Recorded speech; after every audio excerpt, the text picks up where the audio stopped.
Have you ever heard of Frank, the old man who transformed his pain into serenity beyond his fears? Have you ever found yourself longing for serenity and peace amidst the turmoil of life, wondering how introspection, wisdom, and meditation can shape your path and the paths of those around you? By the end of this video, you will be confronted with a transformative epiphany.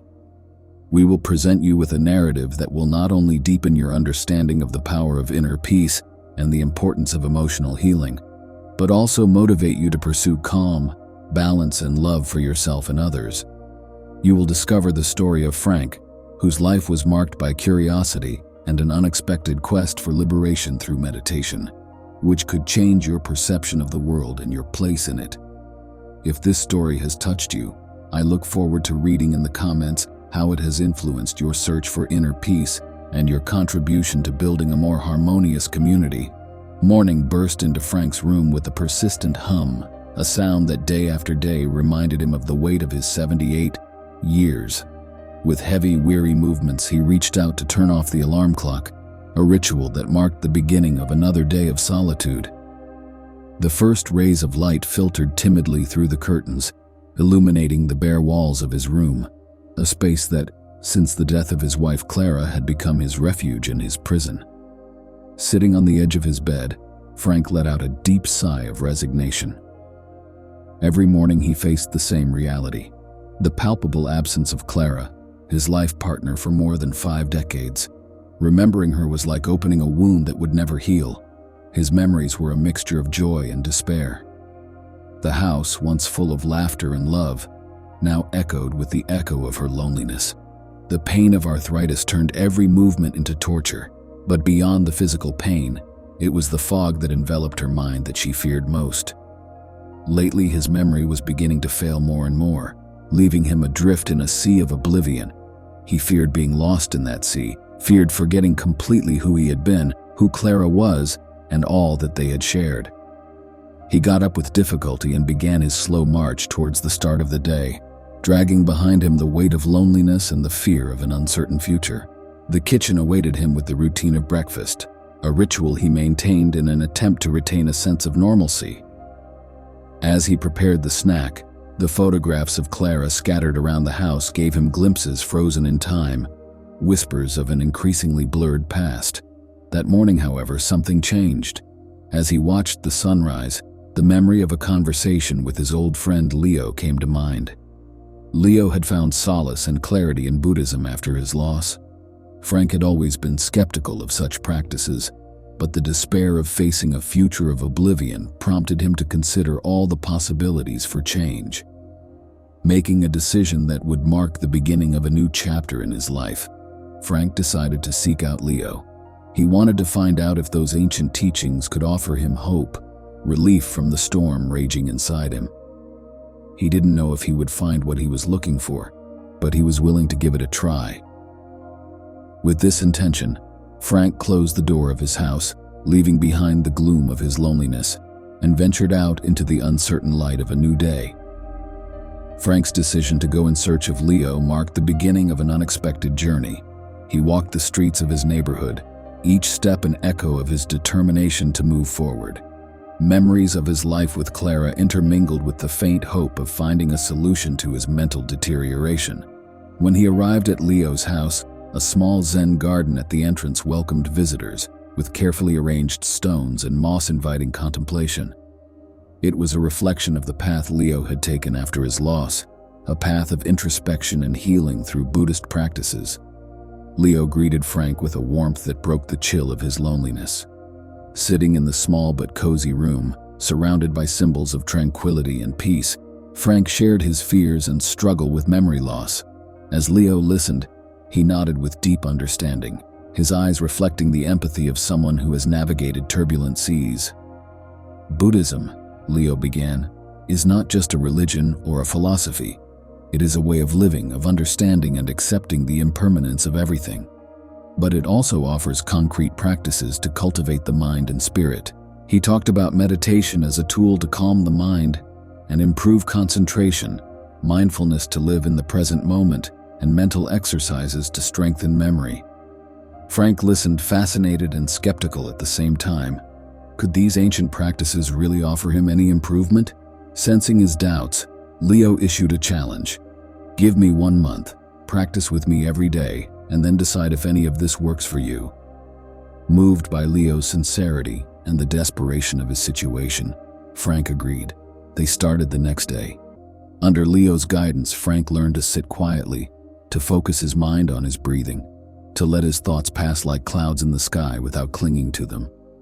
At first it was a struggle. His mind was rebelling, flooded with memories and worries, but over time, he began to experience moments of peace, serene interludes in the constant noise of his mind. Leo also introduced him to the art of mindfulness, teaching him to eat, walk, and listen mindfully, anchoring his mind in the present. And perhaps most difficult for Frank, he taught him exercises to improve his memory. Together, they explored techniques such as visualization, with which Frank learned to build memory palaces, imaginary spaces in which to store memories through visual associations. They played memory games, seemingly simple challenges that required concentration and mental agility. Gradually, Frank began to notice changes.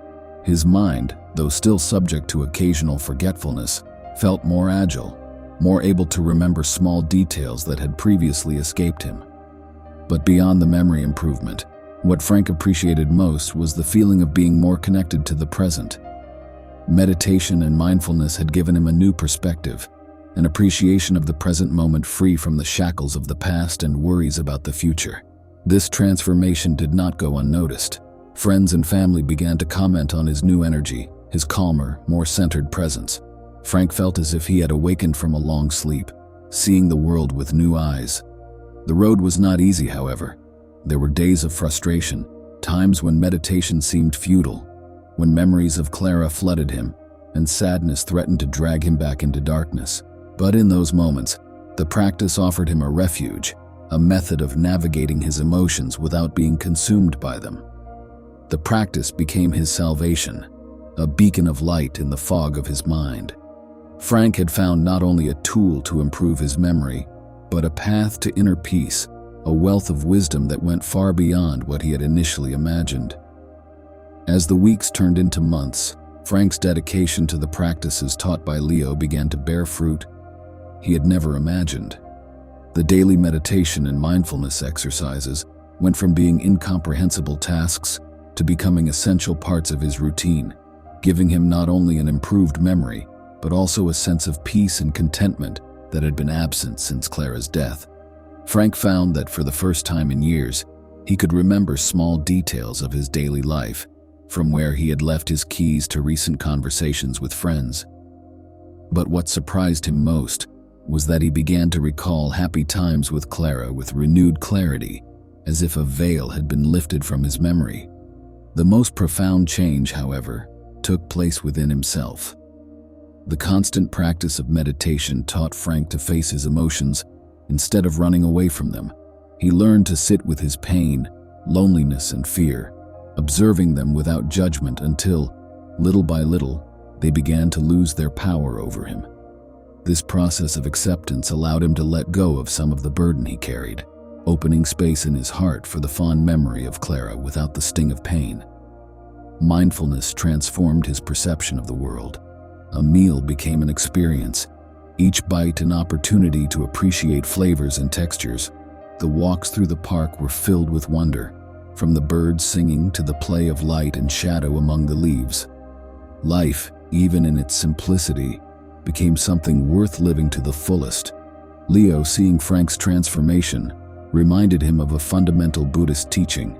In the acceptance of impermanence and suffering, we find liberation from suffering itself. Frank began to realize that his suffering had been, in part, a resistance to accepting the reality of his life without Clara.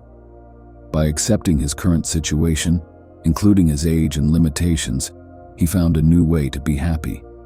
Inspired by his own journey of transformation, Frank decided he wanted to share this wisdom with others. He remembered the faces of friends and acquaintances, many of whom were struggling with their own pain and loss. He knew he couldn't change their situation, but perhaps he could help them find the same peace and clarity he had found.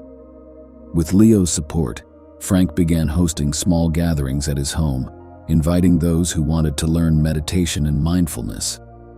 He did not consider himself a teacher, but a fellow traveler willing to share the map he had found to a place of greater serenity and acceptance. Frank's transformation was not a miracle or a sudden change. It was the result of his daily work, his willingness to face the unknown, and his courage to change. He discovered that life could be rebuilt, even from the depths of despair, into something beautiful and worth living. Frank's home, once a sanctuary of solitude and memories, began to fill with new life and energy each time he hosted meditation and mindfulness gatherings. People of all ages and walks of life would cross the threshold of his door, each with their own burden of suffering, looking for something they might not even be able to name. What they found was a supportive community, a safe space where they could learn to face their sorrows and joys with a new perspective. Frank, with humility and wisdom gained through his own transformation, guided his guests in the practice of meditation. He taught them to observe thoughts without attachment, to breathe through their emotions, and to find moments of peace in the chaos of everyday life. With each encounter, she saw tense faces soften, eyes that had been filled with sadness begin to sparkle with hope again. The mindfulness sessions, both in her garden and on walks in the local park, became a source of discovery and wonder. Frank taught his classmates to experience the world with a new curiosity, to appreciate the beauty in the smallest details, and to find gratitude in the present. These simple yet profound practices offered each participant an anchor in the present, a refuge from the storm of past memories and future worries. What began as a small group soon grew. Word of these meetings spread throughout the neighborhood and beyond. Frank received messages of thanks, stories of how these practices were changing lives. Parents finding patience and joy in the chaos of raising their children, seniors finding purpose in old age, young people struggling with anxiety and the pressures of modern life finding moments of serenity. Through this journey, Frank realized that by helping others, he was continuing his own healing process. Each session reminded him how far he had come since those dark days of despair, and by sharing his wisdom, the bond with Clara, his lost love, was strengthened. Instead of dwelling on the pain of her absence, he found a way to honor her memory by living fully, sharing the compassion and peace he had found. Frank's story has become a testament to human resilience, to the ability to transform suffering into something meaningful. It shows that, regardless of age or circumstance, it is never too late to change, to look for the light in the darkness, to open one's heart to love and compassion. Her journey, shared with so many others, has become a beacon of hope, proof that even in the most difficult of times, a path to healing and happiness can be found. Frank, once a lonely old man struggling with memory loss and the pain of loss, now saw himself as a bridge, a mediator between suffering and serenity. And in this role he found not only peace, but also purpose, marking the richest chapter of his life.